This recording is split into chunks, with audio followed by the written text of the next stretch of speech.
مجھے سوال آپ سے یہ کرنا ہے کہ آپ جیسے جانتے ہیں سب کہ ہمارے جو معاشرے میں جو فتنہ ہے، ہمارے جو بچے ہیں، شاید جس وقت ہم نے ان کو اسکولوں میں ڈالا یا جو سوشل میڈیا کا پریشر ہے اینڈ ایوری تھنگ، تو آپ آج کل کی یوتھ کے لیے کیا ایڈوائس دے سکتی ہیں ہم پیرنٹس کو؟ دیکھیں ہماری جنت کیا جنت ہوگی جہاں ہمارے بچے نہ ہوں. بہت مشکل ہے کیونکہ آپ دیکھ رہے ہیں ہر طرف سے media is playing such an important and such a difficult role کہ ہم پیرنٹس کے لیے اس چیز کو سنبھالنا بہت مشکل ہو گیا ہے اینڈ آل آف دیٹ. اور میں ایک واٹس ایپ پہ میسج مجھے ملا کہ what will happen to my children when I die, but سوچنے والی بات یہ ہے کہ what will happen to my children when they die. So اگر آپ کوئی ایڈوائس دے سکتی ہیں اس سلسلے میں تو بہت موزوں رہے گی. انہوں نے دکھتی رگ پہ ہاتھ رکھ دیا ہے اور بہت ہی اہم سوال ہے یہ. حقیقت یہ ہے کہ یہ ہر گھر کا مسئلہ ہے، ریلیجس فیملی ہے یا ریلیجس نہیں ہے، یہ مسئلہ ہر جگہ ہے، پڑھے لکھے ہیں یا ان پڑھ ہیں. آئندہ جنریشنز بہت بڑے فتنے میں ہیں، فتنہ ہر ہاتھ میں ہے اور وہ بڑھتا ہی چلا جا رہا ہے اور پوری دنیا ان کے سامنے ایکسپوز ہو چکی ہے. یعنی آپ کس کس چیز سے ان کو بچا سکتے ہیں، کس کس چیز سے روک سکتے ہیں؟ صرف ایک ہی حل ہے اور وہ روک اندر ہو، اور وہی تقویٰ والی بات ہے کہ جب تک ان کے اندر خود اللہ کا ڈر نہیں آتا، آخرت کی فکر نہیں آتی، اس وقت تک کوئی باہر کی چیز اب ڈھکی چھپی رہ نہیں گئی. آپ سو رہے ہیں، آپ کو نہیں پتا آپ کے بچے اپنی رضائی کے اندر کیا دیکھ رہے ہیں، کیا کر رہے ہیں، کیا سن رہے ہیں، کہ کانوں کے اندر کچھ لگا ہوا ہے، کچھ دیکھ رہے ہیں. اور پہلے تو کہیں کسی خالی جگہ پہ جا کے چھپنے کی ضرورت تھی، تو اب تو گھر کے اندر بھی ہر جگہ چھپنے کی جگہ ہے، کیونکہ جس اسکرین پر وہ سب کچھ دیکھ رہے ہیں وہ ان کے ہاتھوں کے اندر آ چکی. اس کے لیے جو پرسنل میرا ایکسپیرینس ہے وہ دو چیزیں. ایک تو یہ کہ ہم اسکولوں سے تو جو اسکول ہیں انہی میں ہی جائیں گے، اور جو باہر معاشرہ ہے اور جو کچھ ہو رہا ہے وہ سب وہ کریں گے، اس سے کاٹ تو نہیں سکتے. میں نے سب سے زیادہ جو دعائیں مانگی ہیں، رو رو کے مانگی ہیں، سجدوں میں پڑھ پڑھ کے مانگی ہیں، وہ اسی کے لیے مانگی ہے کہ اللہ میرے بچوں کو ایمان دے. یہ صرف پچھلے 5 سال میں جتنی چینجز آئی ہیں وہ اس سے پہلے شاید کئی 100 سال میں نہیں آئی تھی.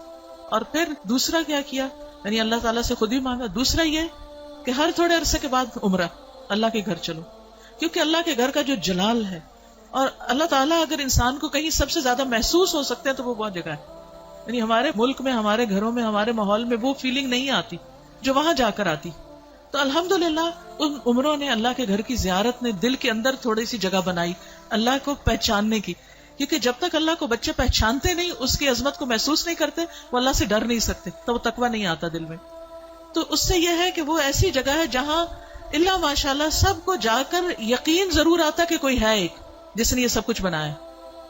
پھر اس کے بعد یہ ہے کہ قرآن کا علم. میں نے سب سے زیادہ تکلیف دہ مرحلہ گزارا کہ جب میں نے اپنے بیٹے کو قرآن پڑھایا، تو پھر میں نے یہ ٹھان لی کہ کچھ بھی ہو مجھے اس کو پڑھانا ہے. وہ ایج ایسی تھی کہ جس میں کچھ نہ کچھ وہ سننے کے قابل تھا، ورنہ وہ ایج بھی گزر جاتی ہے تو پھر بچے وہ اتنا بھی نہیں سنتے. اور میں نے اپنی ساری مصروفیات کو سیکنڈری کر کے، حالانکہ میں انتہا درجے کی مصروف، گھر کی بھی ذمہ داریاں، باہر کی بھی، لیکن میں نے اس کو اپنی پرائرٹی نمبر 1 سمجھا کہ یہی بات جنہوں نے کی ہے کہ جب وہ مر جائیں گے تو پھر ان کا کیا بنے گا. یعنی ہمارے مرنے کے بعد تو جو ہوگا سو ہوگا، ان کے مرنے کے بعد ان کی قبروں کا کیا حال ہوگا اور ان کی آخرت کا کیا ہوگا. تو اللہ سبحانہ وتعالیٰ نے قرآن مجید میں فرمایا قوا انفسکم واہلیکم نارا، اپنے آپ کو اور اپنے گھر والوں کو آگ سے بچاؤ.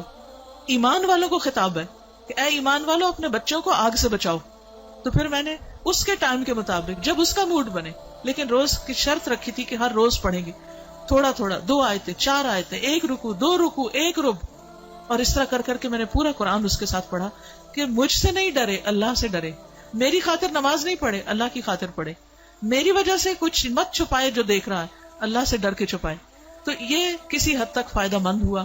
یہی ماؤں سے کہوں گی کہ ساری مصروفیات اپنی جگہ ہیں، لیکن بچے آپ کی پرائرٹی نمبر 1 ہونے چاہیے.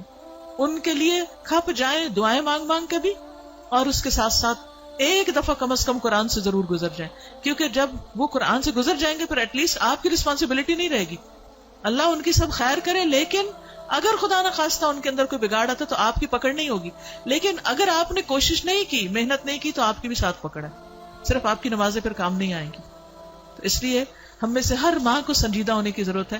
چاہے رونا پڑے، محنتیں کرنی پڑے، بھوک کاٹنی پڑے، کچھ کرنا پڑے، لیکن پکڑ کے بیٹھے، خود بیٹھے. یہ مولویوں پہ نہ چھوڑیں کہ کوئی اور آ کے لیکچر دے گا تو وہ سن لیں گے، اس کو بتا دیں گے، ابا کو بتا دیا، چچا کو بتا دیا، اس کو ماموں کو بتا دیا. ٹھیک ہے وہ بھی کچھ ہیلپ کرتے ہیں، لیکن سب سے زیادہ آپ کو خود کرنا ہوگا، اور اس کے لیے آپ کو خود پڑھنا ہوگا، اس کے لیے آپ کو خود سیکھنا ہوگا. خود سیکھنا شروع کریں اور اپنے بچے کے ساتھ بیٹھ کر خود. پھر یہ کہ بعض اوقات بچے ہم سے سننا نہیں چاہتے، آپ ان سے کہیں آپ ہمیں پڑھ کے سنائیں. بس اس بات کا اگر یقین ہے ان کو کہ یہ قرآن اللہ کی کتاب ہے، تو پھر ان کے اندر یہ ڈالنے کی ضرورت ہے کہ اللہ تعالیٰ نے کیا فرمایا ہے. وہ آپ کو بھی پتا ہونا چاہیے اور وہ ان کو بھی پتا ہونا چاہیے. اللہ تعالیٰ ہماری مدد فرمائے.